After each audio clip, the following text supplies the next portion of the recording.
नमस्कार विद्यार्थियों, बीएड प्रथम वर्ष विषय हमारा पाठ्यक्रम से परिभाषा, जिसके अंतर्गत कि आज हम लोग पठन प्रक्रिया के बारे में पढ़ेंगे।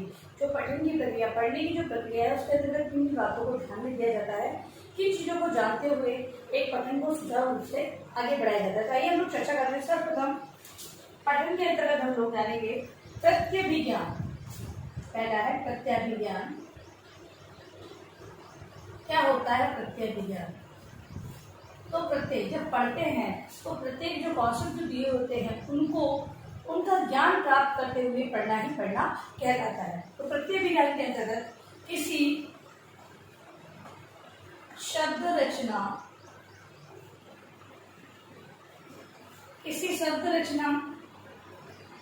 शब्द की रचना व उसके उच्चारण रूप के प्रति जो मानसिक बिंब बनता है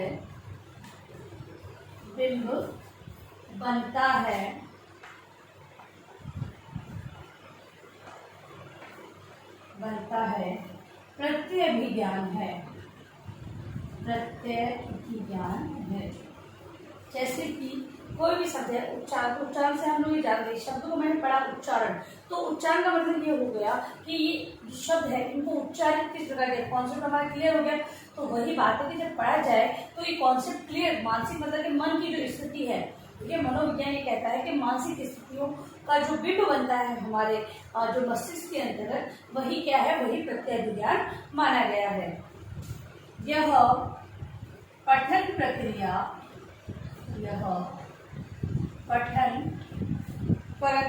का प्रारंभिक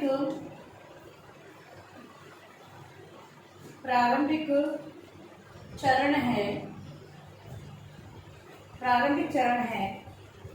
पठन में इस दक्षता का विकास होने पर पाठक किसी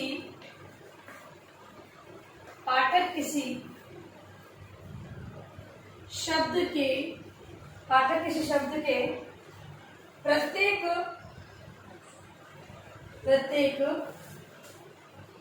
अक्षर को अलग अलग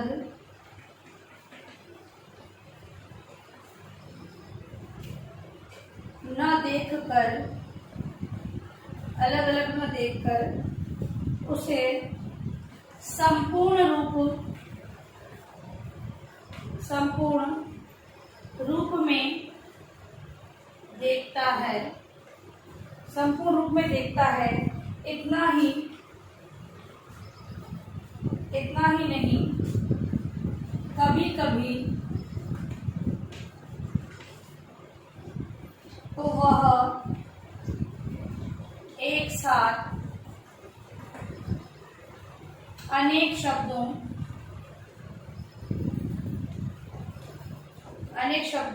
को देखते हुए उनका अर्थ भी समझता जाता है। इसी प्रकार पाठक की पठन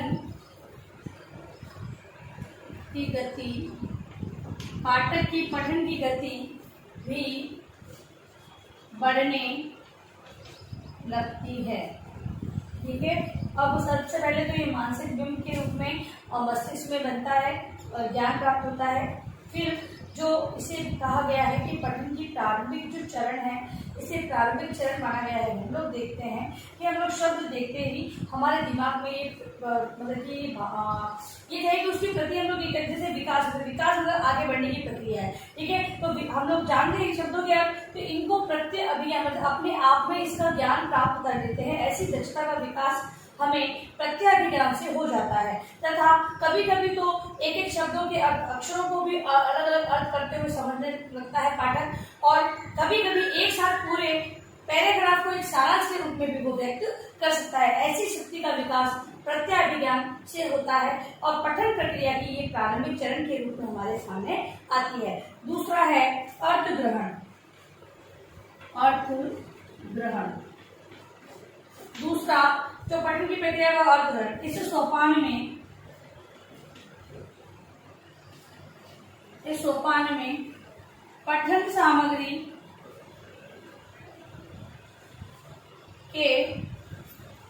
पठन सामग्री के निहित अर्थ को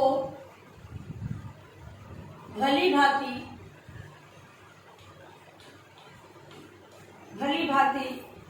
समझा जाता है।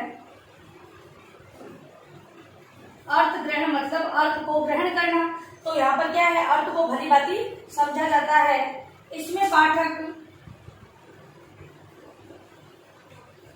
चिंतन मनन के द्वारा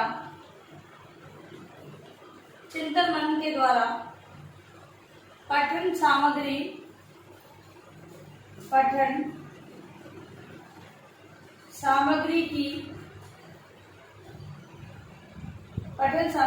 की व्याख्या तथा विश्लेषण करता है। उसके प्रति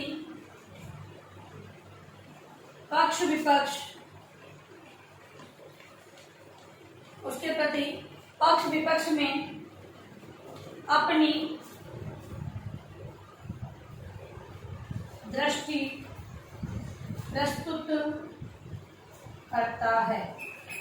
मतलब कि जो पाठक है वो अर्थ को जानता है तथा उसमें निहित पक्ष और विपक्ष के बारे में अपने विचारों को प्रस्तुत करता है।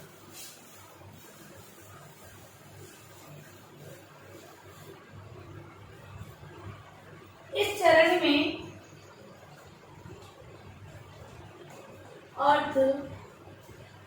में अर्थ का अभिधात्मक,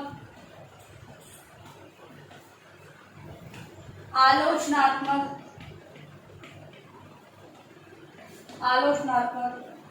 व सृजनात्मक रूप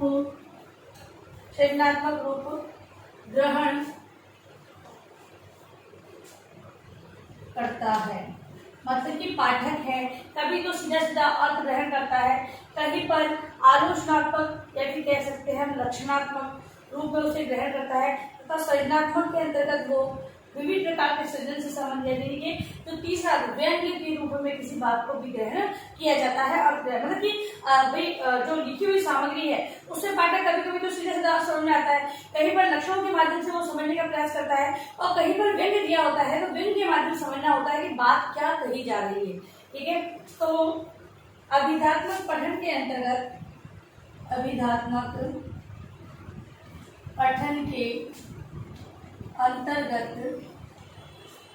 अंतर्गत पाठ्य वस्तु के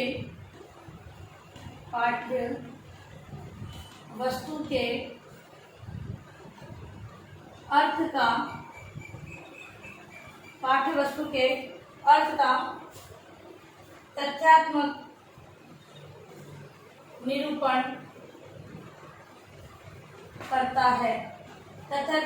करता है और आलोचनात्मक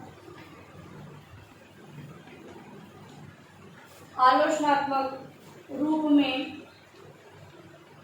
पठन के लक्ष्यार्थ तथा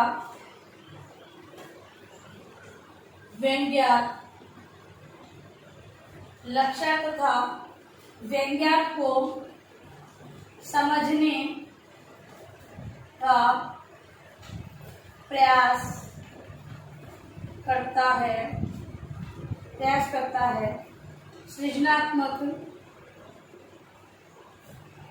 सृजनात्मक पठन के पाठक स्व अनुभव को लेखक के विचारों से समायोजित करने का प्रयास करता है। ठीक है, तो अर्थ ग्रहण के अंतर्गत विभिन्न प्रकार से अर्थों को ग्रहण किया जाता है। सृजनात्मक रूप के अंतर्गत जो पाठक है वो अपने अनुभवों के आधार पर विचारों को उसमें समायोजित करने का, मतलब कि अर्थ जो दिया हुआ है शब्द का उसके साथ साथ अपने अनुभवों को उसके अंदर सम्मिलित करने का कार्य करता है। तो इस प्रकार से आज हम लोगों ने प्रत्यय अभिनय और अर्थ ग्रहण को जो देखा है उसी को आप अपने होमवर्क के रूप में लिख कर लाएंगे। लिखिए अपना गृह कार्य प्रश्न।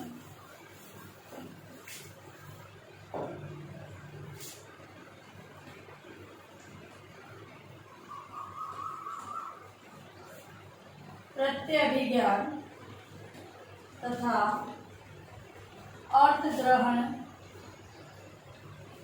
का पठन की प्रक्रिया में महत्व स्पष्ट करें।